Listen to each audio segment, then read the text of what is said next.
오늘 말씀은 에스겔서 19장 1절부터 14절까지의 말씀입니다. 너는 이스라엘 고관들을 위하여 애가를 지어 부르라. 내 어머니는 무엇이냐? 암사자라. 그가 그 사자들 가운데 엎드려 젊은 사자 중에서 그 새끼를 기르는데 그 새끼 하나를 키우매 젊은 사자가 되어 먹이 물어뜯기를 배워 사람을 삼키매 이방이 듣고 함정으로 그를 잡아 갈고리로 개어 끌고 애굽 땅으로 간지라. 암사자가 기다리다가 소망이 끊어진 것을 알고 그 새끼 하나를 또 골라 젊은 사자로 키웠더니 젊은 사자가 되매 여러 사자 가운데 왕래하며 먹이 물어뜯기를 배워 사람을 삼키며 그의 궁궐들을 헐고 성읍을 부수니 그 우는 소리로 말미암아 땅과 그 안에 가득한 것이 황폐한지라.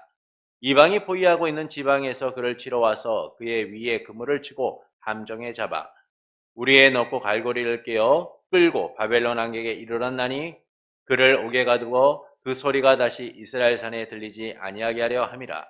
내 피의 어머니는 물가에 심겨진 포도나무 같아서 물이 많음으로 열매가 많고 가지가 무성하며 그 가지들은 강하여 권세 잡은 자의 규가 될 만한 그 하나의 키가 굵은 가지 가운데에서 높았으며 많은 가지 가운데서 뛰어나 보이다가 분노 중에 뽑혀서 땅에 던짐을 당하매 그 열매는 동풍에 마르고 그 강한 가지는 꺾이고 말라 불에 탔더니 이제는 광야 메마르고 가물이 든 땅에 심어진 바 되고 그 물이 그 가지 중 하나에서부터 나와 그 열매를 태우니 권세 잡은 자의 규가 될 만한 강한 가지가 없도다 하라. 이것이 애가라. 후에도 애가가 되리라. 아멘. 세상이 아닌 하나님께 소망을 두고 하나님 나라와 그분의 의를 위하여 살아가는 성도 여러분을 예수님의 이름으로 축복합니다.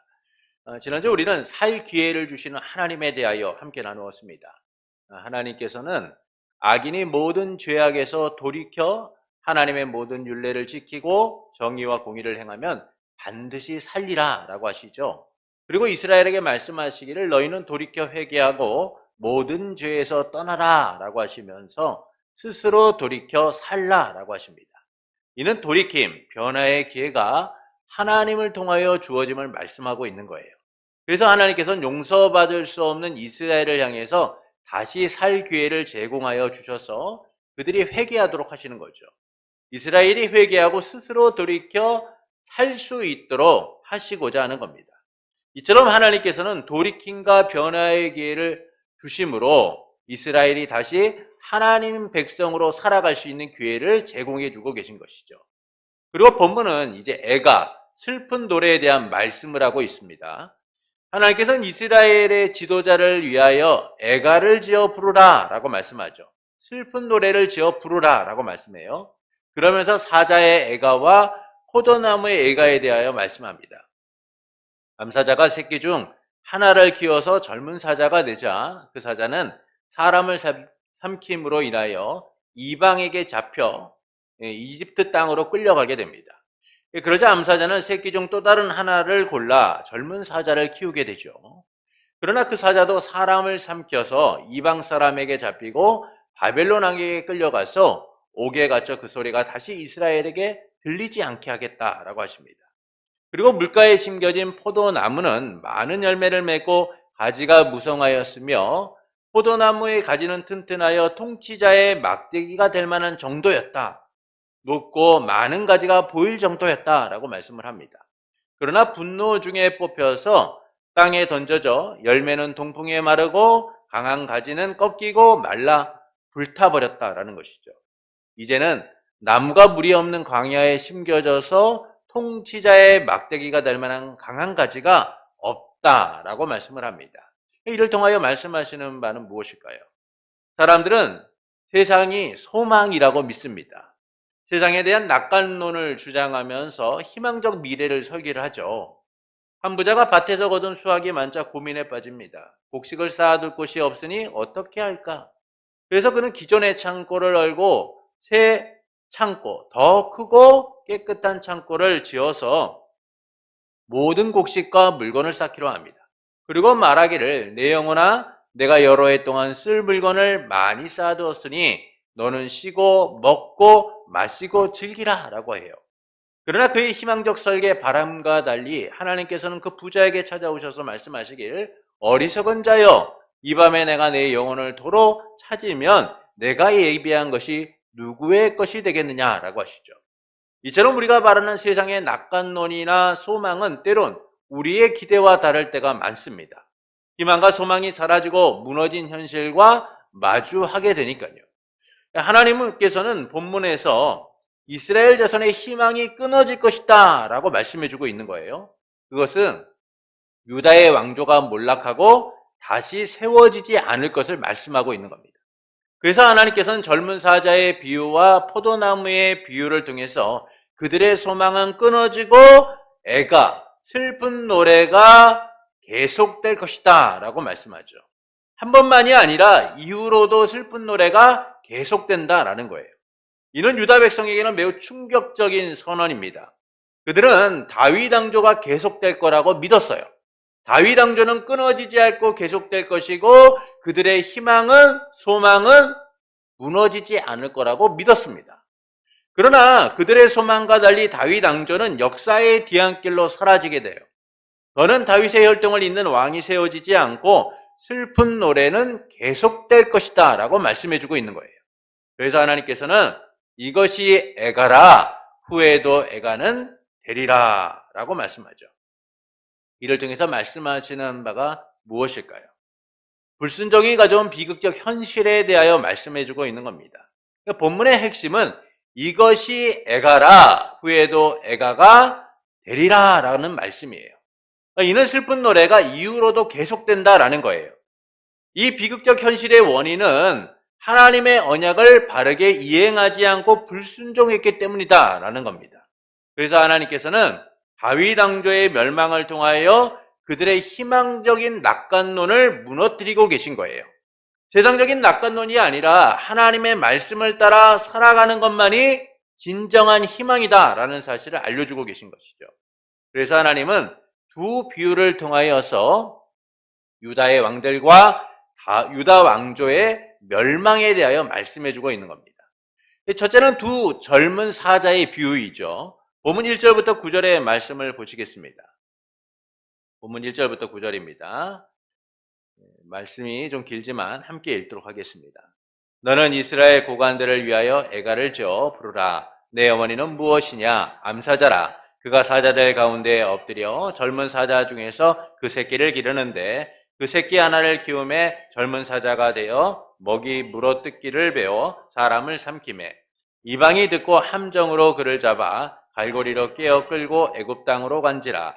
암사자가 기다리다가 소망이 끊어진 줄을 알고 그 새끼 하나를 또 골라 젊은 사자로 키웠더니 젊은 사자가 되매 여러 사자 가운데에 왕래하며 먹이 물어뜯기를 베어 사람을 삼키매 그의 궁궐들을 얼고 성읍을 부수니 그 우는 소리로 말미암아 땅과 그 안에 가득한 것이 황폐한지라. 이왕이 포위하고 있는 지방에서 그를 치러 와서 그의 위에 그물을 치고 함정에 잡아 우리를 넣고 갈고리를 깨어 끌고 바벨론 안행에 이르렀나니 그를 옥에 가두어 그 소리가 다시 이스라엘 산에 들리지 아니하게 하려 함이라. 자, 여기서 등장하는 두 젊은 사자는 이 요시야 왕의 아들이었던 이 여호아스와 시드기야를 말씀하고 있는 겁니다. 여호아스는 요시야 왕이 이집트 왕 느고 2세와의 전투에서 전사한 후에 유다의 왕으로 세워지게 되죠. 유다 왕으로 세워진 여호야스는 반 이집트 성향을 갖고 있었습니다. 그러니까 아버지가 이집트 왕 느고 2세에게 죽다 보니까 그는 이집트에 대한 강력한 반발을 갖고 있었어요. 또한 이집트의 허락 없이 왕으로 세워지게 됩니다. 이 때문에 이집트 왕은 이에 대한 불만을 갖고 있었습니다. 반 이집트적인 성향을 갖고 있을 뿐만 아니라 자기들의 허락도 받지 않고 왕으로 세워진 여호아스에 대한 이집트 왕의 불만은 가득했어요. 그래서 이집트 왕은 이 여호아스가 왕이 된 지 3개월째 되던 해 3개월째에 이집트로 잡아가게 됩니다. 또 시드기야는 바벨론 왕 느부갓네살에 의하여 유다 왕이 되었으나 이집트와 동맹을 맺고 바벨론을 배척하게 되죠. 이 때문에 예루살렘을 포위한 바벨론을 피해 도망갔다가 잡혀서 바벨론 왕 앞에 끌려가 아들들과 신하들이 죽는 것을 보게 되고 두 눈이 뽑혀 바벨론으로 끌려가게 됩니다. 이처럼 두 젊은 사자인 여호아하스와 시드기야는 다윗 왕조의 마지막 왕이 계승자로서 비참한 운명을 맞게 돼요. 그러나 그들이 이처럼 비극적 현실을 맞는 이유에 대하여 본문은 그들이 사람을 삼켰다라고 말씀하고 있어요. 여기서 사람을 삼켰다라는 것은 하나님의 말씀에 대한 바른 정치를 행한 것이 아니라 하나님의 말씀을 어긴 악한 정치를 행했다라는 겁니다. 하나님께 불순종하였고 하나님의 뜻과는 반대의 삶을 살았다라는 것이죠. 그들은 하나님의 말씀을 어기고 이방을 섬겼으며 이방신을 섬기고 백성을 잘못된 길로 이끌어서 백성을 희생시킨 악한 왕이었다라는 겁니다. 이런 그들의 죄악에 대하여 하나님이 지금 심판하고 계신 거예요. 사자가 사람을 삼키면 당연히 없애야만 하죠. 이처럼 하지 말아야 될 일, 용서받을 수 없는 일을 여호아하스와 시드기야는 행했으며 하나님은 그들의 죄악에 대하여 심판하신다는 것을 말씀해주고 있는 거예요. 이는 다윗 왕조의 혈통이 그들의 죄로 인하여 맞춰지게 됨을 말씀하고 있는 겁니다. 다윗 왕조의 완전한 단절을 의미하는 것이죠. 지금 이스라엘 백성이 꿈꾸는 것은 무엇입니까? 유다 백성이 소망하는 것은 뭐예요? 지금 그들의 형편과 처지가 힘들고 어렵게 되었지만 이 다윗의 왕조는 끊어지지 않고 계속될 것이다라는 소망을 갖고 있었던 거예요. 그런데 하나님께서는 그들이 생각하는 것처럼 희망적 미래를 말씀해 주는 것이 아니라 결국 다윗 왕조는 끊어질 것이다라는 겁니다. 왜 그러냐? 하나님과의 단절로 인하여서 결국 다윗 왕조도 단절되게 될 것이다라는 것이죠. 하나님께 불순종함으로 인하여 결국 하나님의 약속을 어긴 그들에 대하여 하나님은 다윗 왕조의 단절을 가져오시겠다라고 말씀해주고 있는 거예요. 영원할 거라고 믿었던 다윗 왕조가 결국 시드기야를 끝으로 끝나게 됩니다. 둘째는 포도나무의 비유이죠. 본문 10절부터 14절의 말씀을 함께 읽겠습니다.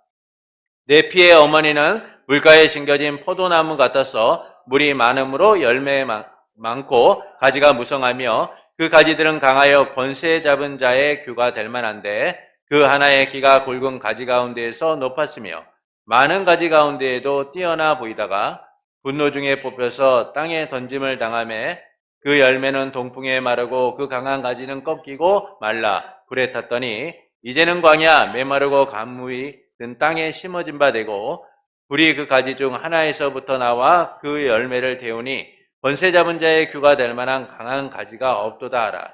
이것이 애가라 후에도 애게가 되리라. 자, 이는 유다 왕조의 멸망을 말씀하고 있는 겁니다. 그들은 잠시 번영을 이루었으나 이제 더는 왕권을 지속할 능력이 없는 현실과 마주하게 되는 것이죠. 왕권이 무너진 현실을 만나게 되는 거예요. 그래서 말씀은 강한 가지가 나와서 권세 잡은 자의 규가 될 만하였다라고 말씀한 이후에 다시 말씀하시기를 권세 잡은 자의 규가 될 만한 강한 가지가 없다라고 말씀하시며 이것이 애가라 후에는 애가가 되리라 라고 말씀합니다.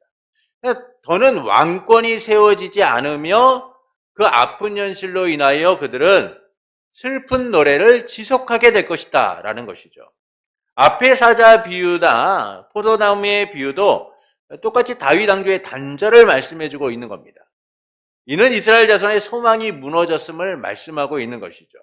사무엘하 7장 12절부터 16절에 보면은 하나님께서 다윗과 언약하신 내용이 나옵니다. 사무엘하 7장 12절부터 16절입니다.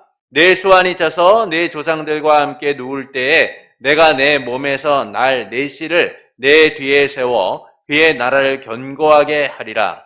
그는 내 이름을 위하여 집을 건축할 것이요 나는 그의 나라 왕위를 영원히 견고하게 하리라. 나는 그에게 아버지가 되고 그는 내게 아들이 되리니 그가 만일 죄를 범하면 내가 사람의 매와 인생의 채찍으로 징계하려니와 내가 내 앞에서 물러나게 한 사울에게서 내 은총을 빼앗은 것처럼 그에게서 빼앗지는 아니하리라. 내 집과 내 나라가 내 앞에서 영원히 보존되고 내 왕위가 영원히 견고하리라 하셨더라. 하나님께서는 다윗과의 언약을 통하여 그 왕위가 영원할 것이다 라고 말씀하셨어요. 이 때문에 이스라엘 자손은 다윗 왕조의 멸망을 생각지도 않고 있었습니다. 그들은 다윗 왕조는 영원할 것이고 그 왕조는 계속될 것이다라고 믿고 있었죠. 그러나 하나님께서는 이스라엘 자손의 소망이 끊어질 것을 말씀하고 있는 거예요. 다윗 왕조, 유다 왕조는 멸망하고 더는 지속되지 않을 거라고 하시는 겁니다.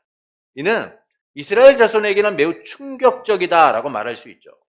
여러분, 우리를 생각해 보십시오. 우리나라가 계속될 것이다 라고 생각하고 있는데 어느 날 하나님께서 말씀하시길 이 나라가 계속되지 않을 거다, 이제는 끊어질 것이다 라고 말씀한다면 우리에게 오는 충격이 얼마나 크겠습니까?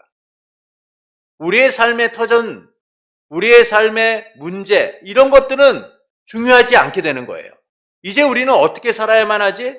이제 우리는 다 끝난 것이 아닌가라는 불안과 두려움이 엄습할 수밖에 없는 겁니다.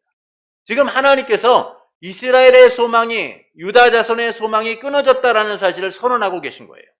그들은 이 소망이 끊어지지 않을 거라고 믿었는데 하나님이 말씀하신 겁니다. 이것이 너희의 슬픈 노래가 될 것이다. 그리고 그 노래는 앞으로도 계속 될 거야. 소망이 끊어진 이스라엘의 슬픈 노래만 남게 될 것이다라는 것이죠. 이처럼 본문은 이 불순종이 가져온 비극적 현실에 대하여 말씀하고 있는 겁니다. 하나님을 떠난 그들에게 불리는 슬픈 노래는 지금뿐만이 아니라 앞으로도 계속될 것이다 라는 것이죠. 그러나 이런 애통하고 슬픈 현실에서도 하나님께서는 소망으로 그들을 이끌고 계심을 우리는 발견하게 돼요. 에스겔서의 뒷부분을 보면서 우리는 하나님이 어떻게 이 소망이 끊어진 자들을 선하게 인도하고 계시는가를 발견하게 되는 겁니다. 그것은 하나님께서 무너지는 왕국이 아니라 영원한 왕국을 이루실 것이기 때문인 것이죠. 이는 다윗 언약의 중단이 아니라 지속을 의미하고 있는 거예요. 이스라엘 자손이 보는 현실처럼 다윗 왕조의 멸망, 다윗 언약의 중단으로 끝나는 것이 아니라 언약의 핵심인 예수 그리스도를 통해 영원한 왕조에 대한 약속이 성취되고 영원한 나라가 이루어지게 될 것을 하나님은 말씀하시고 이루시기 때문인 것이죠. 하나님 나라의 왕으로 오신 예수 그리스도를 통해 우리 안에 하나님의 나라가 시작되고 하나님의 나라가 이루어진 것처럼 말입니다. 그래서 이스라엘 자손에게 다윗 왕조의 멸망은 슬픈 노래로 계속되지만 하나님은 그들의 슬픈 노래 속에서도 다윗의 혈통인 예수 그리스도를 통해 환희의 창가가 불리도록 하실 것이다 라는 거예요. 지금 오늘 본문의 말씀만을 보면 소망이 끊어진 현실만을 보게 돼요. 그러나 하나님 말씀의 전체적인 내용들을 잘 살펴보면 그 절망과 고통의 순간에도 하나님이 준비하신 소망이 있다는 사실을 우리에게 알도록 만드신다라는 겁니다. 이 소망 속에서 우리 주 예수 그리스도께서 다윗 언약의 성취자로 오셨고 영원히 멸망하지 않는 영원한 나라와 왕조를 이루셨다라는 것이죠. 그래서 본문은 불순종이 가져온 비극적 현실에 대해서 말씀하시면서 슬픈 노래만 남고 지속되는 것이 아니라 그 뒤에 언약을 신실하게 이행하시는 하나님의 역사가 준비되어 있다라는 사실을 바라보도록 하는 겁니다. 지금 우리의 슬픈 현실만을 바라보고 이제 우리는 끝났어, 이제 우리는 어떡하지, 이제 우리는 소망이 없어라고 푸념하고 낙심하고 절망하는 것이 아니라 이 슬픈 현실 속에서도 슬픈 노래만이 남아있는 이 삶 속에서도 하나님의 역사가 준비되어 있다는 사실을 바라보며 하나님을 의지하고 언약의 신실한 이행자이신 하나님만을 바라보는 삶이 되어야 한다라는 것이죠. 죄로 인해 그들은 심판받지만 하나님의 약속은 변치 않고 이루어지게 될 것을 기대해야 된다라는 겁니다. 이를 통해서 하나님께서 우리가 어떻게 살기를 원하실까요? 하나님께 소망을 두는 삶이 되기를 원하시는 거예요. 하나님께 소망을 두기를 원하시는 겁니다. 세상의 소망은요, 결국 슬픈 노래로 끝나게 되어 있습니다. 슬픈 노래가 지속되게 될 뿐이죠. 세상의 소망은 언제나 끊어지게 되어 있어요. 그런 우리의 삶의 슬픈 노래만 남지 않기 위해서는요, 하나님께 소망을 두어야 하는 거예요. 하나님께서는 슬픈 노래에 잠긴 우리를 향한 그분의 놀라운 계획을 준비해 놓으셨고 신실하게 실행하시기 때문인 겁니다.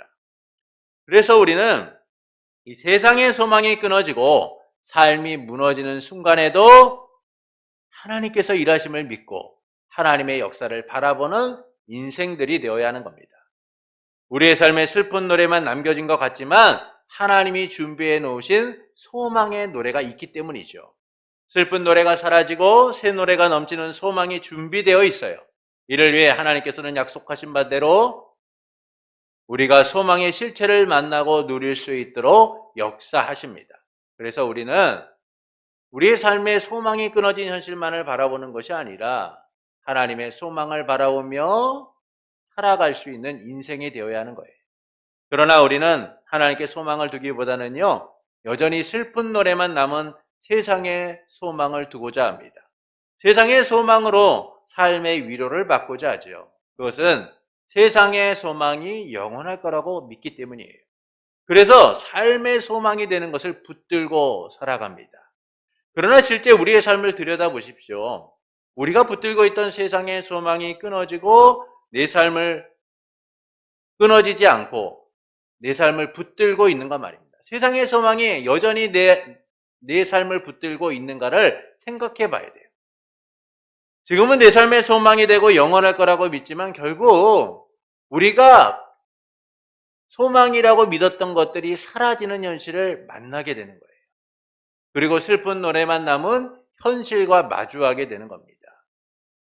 모든 것은 다 유한함에 한계가 있기 때문이죠. 그래서 영원할 거라고 믿었던 부모가 떠나가는 아픔을 겪으며 슬픈 노래를 부르게 되고, 또 내 삶이 영원할 거라고 믿었는데 노년의 삶을 통하여 죽음이 가까우는 모습을 보며 남겨진 슬픈 노래만을 부르게 되는 거예요. 사실 우리는 끊임없이 슬픈 노래를 부를 수밖에 없는 인생인 겁니다. 그래서 우리의 인생은 헛되고 헛되며 헛될 뿐이죠. 세상의 소망이 결코 우리의 삶을 붙들어 주거나 그 소망을 끊임없이 누리도록 만들어주는 것이 아니에요. 언젠가 우리는 홀로 남겨진 채 슬픈 노래만을 읊조리는 인생이 될 뿐인 겁니다. 그래서 우리는 세상의 소망을 붙들고 그것이 영원할 거라고 믿어서는 안 돼요. 결국 슬픈 노래만 남고 슬픈 노래만 지속되는 삶과 마주하고 비로소 깨닫게 될 뿐입니다. 세상이 소망이 헛됨을 말입니다. 그렇게 우리는 끊어질 세상의 소망이 아니라 영원한 소망이신 하나님을 바라봐야 돼요. 하나님께 소망을 두는 삶이 되어야 합니다. 그때 슬픈 노래만 남은 우리의 삶의 애통이 끊어지고 기쁨의 노래가 지속되는 거예요. 새 노래로 채워지는 은혜의 삶을 살아가게 되는 겁니다. 하나님께서는 우리의 모든 고난과 고통의 문제로부터 자유롭게 하셔서 참된 자유를 누리게 하시며 기쁨으로 충만하게 하실 것이기 때문이죠. 하나님 나라의 완성과 극지를 통해 슬픈 노래만 남았던 우리의 삶의 새 노래가 충만하도록 하실 것이기 때문이에요.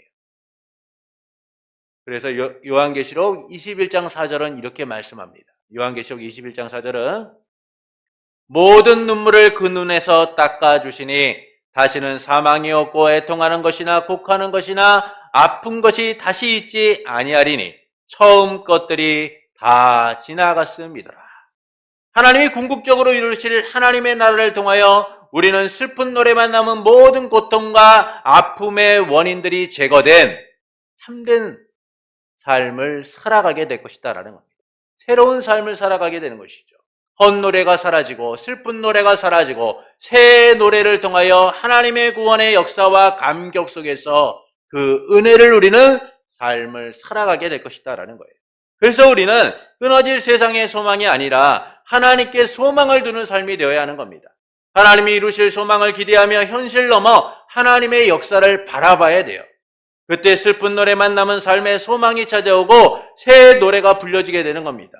하나님의 구원하심의 감격과 기쁨 속에서 나의 날들이 얼마나 복된지를 알게 되는 것이죠.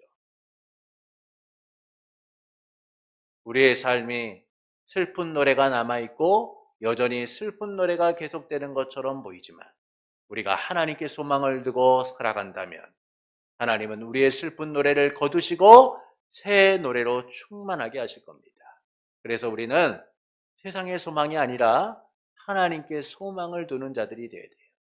그러므로 끊어질 소망이 아니라 하나님의 영원한 소망을 바라보는 성도가 되시는 것은 어떨까요? 슬픈 노래만 남은 삶에 기대하기보다는 하나님만을 바라보며 소망의 새 노래를 불러보는 성도가 되시는 것은 어떨까요? 사랑하는 성도 여러분, 하나님께서는 이스라엘의 지도자를 위해 슬픈 노래를 지어 부르라 라고 말씀합니다. 사자와 포도나무의 애가를 부르라고 하시죠. 그리고 마지막으로 이것이 슬픈 노래이며 이후로도 슬픈 노래는 계속될 것이다 라고 하십니다. 이는 불순종이 가져온 비극적 현실에 대하여 말씀하는 거예요. 그리고 그래서 슬픈 노래가 이후로도 계속될 거라고 하시죠. 하나님께서는 두 비유를 통하여 다윗 왕조의 멸망을 말씀하고 있는 겁니다. 첫째, 두 젊은 사자의 비유이죠. 여기서 두 젊은 사자는 요시아 왕의 아들이었던 여호아스와 시드기야를 말해요. 그들은 하나님의 말씀을 어기고 악을 행함으로 인하여 결국 심판을 받게 됩니다. 그리고 하나님은 다윗 왕조가 끊어질 것을 이들을 통하여 말씀하시죠. 둘째는 포도나무의 비유예요. 유다 왕조의 멸망에 관한 것으로 그들이 잠시 번영을 이루며 왕조를 계속했지만 이제는 하나님께 심판받음을 통하여 더 이상 왕조가 계속되지 못할 것이다 라고 하십니다. 이스라엘이 믿었던 다윗 왕조의 소망은 끊어지게 될 것이다 라고 말씀하죠. 이처럼 본문은 불순종이 가져온 비극적 현실에 대하여 말씀합니다. 소망이 끊어진 채 슬픈 노래만 부르는 비참한 인생을 맞이하게 될 거라는 거예요. 그러나 하나님은 이 비극적 현실 속에서도 하나님의 언약을 신실하게 이루실 것을 우리에게 기대하도록 만드시는 거예요. 슬픈 노래가 그들에게 지속되지만 하나님은 언약의 신실한 이행자로서 우리의 삶의 새 노래가 불려지도록 역사하시기 때문이죠. 이를 위해 우리 주 예수 그리스도께서 다윗 왕조의 영원한 왕국을 이루시고자, 왕조를 이루시고자 오셨으며 우리를 위해 십자가에 죽으시고 부활하심을 통하여 하나님의 나라가 우리에게 임하도록 하셨습니다. 그래서 우리는 슬픈 노래가 지속되는 삶 속에서 새 노래를 부르는 자들이 되었고 주께 소망을 두는 삶을 살아가게 된 것이죠. 이를 통해 하나님께서는 우리가 어떻게 살기를 원하실까요? 하나님께 소망을 두는 삶이 되기를 원하시는 겁니다. 그러나 우리는 하나님께 소망을 두기보다는 여전히 슬픈 노래만 남아있는 세상에 소망을 두고 살려고 합니다. 그것은 세상의 소망이 영원할 거라고 믿기 때문이죠. 그러나 우리가 기대하는 것처럼 세상의 소망은 영원하지 않습니다. 우리는 모든 것과 이별해야만 하고 우리 또한 이별의 대상이 되기도 하기 때문이죠. 우리가 어릴 적부터 살아오면서 만났던 많은 사람들이 있어요. 근데 세월이 지나면서 그 사람들이 우리 주변에서 사라지고 있는 현실들을 봅니다.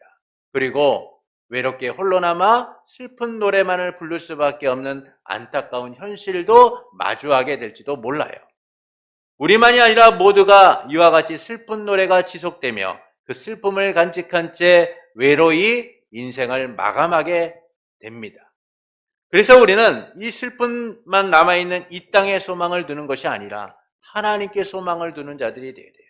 사라지고 무너질 소망이 아니라 우리에게 영원한 소망을 주시고 그 영원한 소망을 이루신 하나님을 바라보며 우리의 인생에 슬픔만 남아있는 이 노래가 새 노래가 되고 기쁨의 노래가 되고 감격의 노래가 될 수 있도록 우리는 하나님만을 바라보고 그 소망 가운데 살아가는 인생이 되어야만 합니다. 하나님께서는 우리의 슬픈 노래가 그치고 새 노래가 되도록, 새 노래가 불려지도록 우리의 삶 가운데 오늘도 역사하시고 그 뜻을 이뤄가시고 있으니까요. 그러므로 끊어질 소망이 아니라 하나님의 영원한 소망을 바라보며 사는 성도가 되시는 것은 어떨까요? 슬픈 노래만 남은 삶의 기대기보다는 하나님만을 바라보며 소망의 새 노래를 불러보는 성도가 되는 것은 어떨까요? 그때 우리는 슬픔이 사라지고 기쁨이 넘치게 될 겁니다. 우리의 소망의 주 안에서 이루어지는 놀라운 역사를 경험하게 될 겁니다. 슬픔만 남은 인생의 노래가 아니라 구원의 감격 속에서 불려지는 새 노래로 충만한 삶을 살아가게 될 겁니다. 하나님이 오늘도 우리의 인생의 슬픈 노래가 아니라 새 노래가 불려지도록 역사하고 계시고 우리를 붙드시며 하나님의 뜻 가운데 서도록 인도하고 계시니까요. 그러므로 끊어질 헛된 소망이 아니라 영원한 소망을 주시는 하나님을 바라보며 살기 원하는 성도 여러분에게 약속하시고 반드시 이루시는 삼위일체 하나님으로 인하여 날마다 소망의 노래로 충만한 삶이 되기를 예수님의 이름으로 축원합니다.